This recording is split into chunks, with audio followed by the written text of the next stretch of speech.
उत्तर महाराष्ट्रामध्ये जर भारतीय जनता पार्टीचा बालेकिल्ला जर आपण म्हटलं तर तो बालेकिल्ला म्हणजे जळगाव जिल्हा। आणि ह्या जळगाव जिल्ह्यामधले जे दोन लोकसभा मतदारसंघ आहेत, रावेर आणि जळगाव, या दोन्ही लोकसभा मतदारसंघामध्ये भारतीय जनता पार्टीचा दबदबा राहिला आहे। मित्रांनो, आपण आज ह्यातल्या जळगाव लोकसभा मतदारसंघाचा आढावा घेणार आहोत। मित्रांनो, जळगाव लोकसभा मतदारसंघ हा 1991 पासून भारतीय जनता पार्टीकडे आहे। तब्बल 25 वर्ष भारतीय जनता पार्टीचा खासदार या जळगाव लोकसभा मतदारसंघातून निवडून येतो। 2019 ची निवडणूक आपण जर बघितली तर दोन टर्मचे खासदार असणारे एटी नाना पाटील यांचं तिकीट कापून ऐन वेळेस उन्मेष पाटील जे चाळीसगावमधून आमदार होते यांना भारतीय जनता पार्टीने जळगावातून उमेदवारी दिली। आणि उन्मेष पाटील यांनी ऐन वेळेस उमेदवारी देऊन सुद्धा उन्मेष पाटील यांनी राष्ट्रवादी काँग्रेसचे गुलाबराव देवकर यांचा तब्बल 4,11,617 एवढ्या प्रचंड मताधिक्याने पराभव केलता। आणि उन्मेष पाटील यांनी तब्बल या मतदारसंघामधले 65% मतं घेतली होती। यावरून आपल्या लक्षात येतं की भारतीय जनता पार्टी जळगावमध्ये किती मजबूत येते। दुसरीकडे मित्रांनो, आपण जळगाव लोकसभा मतदारसंघामधले जर विधानसभा मतदारसंघ बघितले तर जळगाव लोकसभामध्ये 6 विधानसभा मतदारसंघ येतात। जळगाव शहर, जळगाव ग्रामीण, अमळनेर, पाचोरा, एरंडोल आणि चाळीसगाव। मित्रांनो, महायुतीसाठी आनंदाची गोष्ट म्हणजे या 6 ठिकाणी महायुतीचे आमदार आहेत। त्यामध्ये 2 ठिकाणी भारतीय जनता पार्टी, 3 ठिकाणी शिवसेना आणि 1 ठिकाणी राष्ट्रवादी काँग्रेस पक्ष अजित पवार गटाचे आमदार या जळगाव लोकसभा मतदारसंघामध्ये येतात। जळगाव लोकसभा मतदारसंघाचं जर आपण जातीचं समीकरण बघितलं तर ह्या मतदारसंघामध्ये नेहमीच मराठा समाजाचं प्राबल्य राहिले, पण मराठा समाजाबरोबरच या मतदारसंघामध्ये बंजारा आणि राजपूत समाजाचं मतदान सुद्धा निर्णायक आहे। पण मराठा समाजाचं प्राबल्य असल्यामुळं जळगावमध्ये आतापर्यंत खासदार हा मराठा समाजाचाच निवडून आलाय। पण मित्रांनो, ह्या वेळेस ही निवडणूक भारतीय जनता पार्टीसाठी सोपी नाही। कारण मित्रांनो, ह्या मतदारसंघावरून भारतीय जनता पार्टी आणि शिवसेना शिंदे गट यांच्यात रस्सीखेच सुरू आहे। कारण शिंदे गट सुद्धा या मतदारसंघावरती दावा सांगतोय, कारण शिंदे गटाचे 3 आमदार या मतदारसंघामधून येतात। त्यामध्ये जळगाव ग्रामीणचे गुलाबराव पाटील, एरंडोलचे चिमणराव पाटील आणि पाचोऱ्याचे किशोरप्पा पाटील।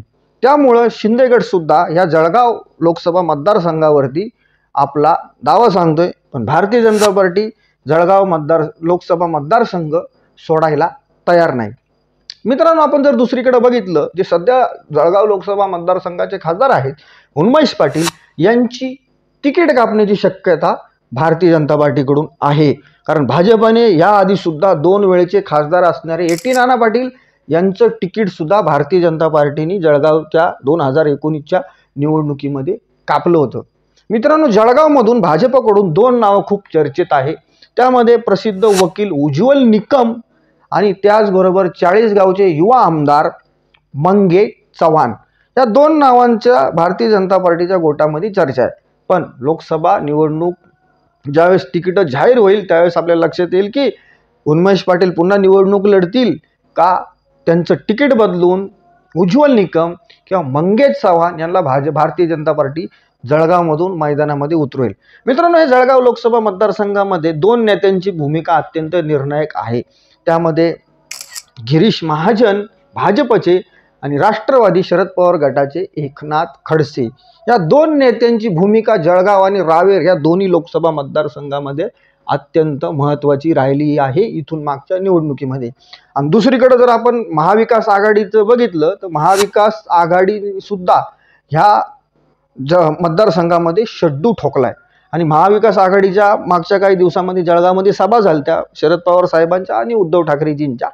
तर ह्या सभेला या जळगावमध्ये प्रचंड प्रतिसाद भेटला होता आणि त्याच्यामुळं महाविकास आघाडी या जळगाव लोकसभा मतदारसंघामध्ये आणि रावेरमध्ये प्रचंड कॉन्फिडन्समध्ये आहे।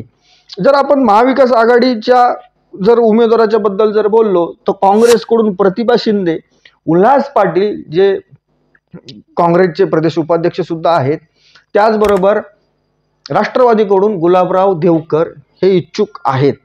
आणि जरी राष्ट्रवादी काँग्रेस किंवा काँग्रेसचा किंवा शिवसेना उद्धव ठाकरे गटांचा आमदार जरी जळगाव मध्ये नसला, पण इथून मागं ज्या उद्धव ठाकरे यांच्या, आदित्य ठाकरे यांच्या आणि शरद पवार यांच्या ज्या सभा जळगावमध्ये झाल्या त्या सभेला ग्राउंडवरती प्रचंड प्रतिसाद भेटला होता आणि त्याच्यामुळं ह्या महाविकास आघाडीचा कॉन्फिडन्स वाढलाय आणि त्यांनी सुद्धा जोरदार तयारी या जळगाव लोकसभा मतदारसंघाच्या निवडणुकीत केली.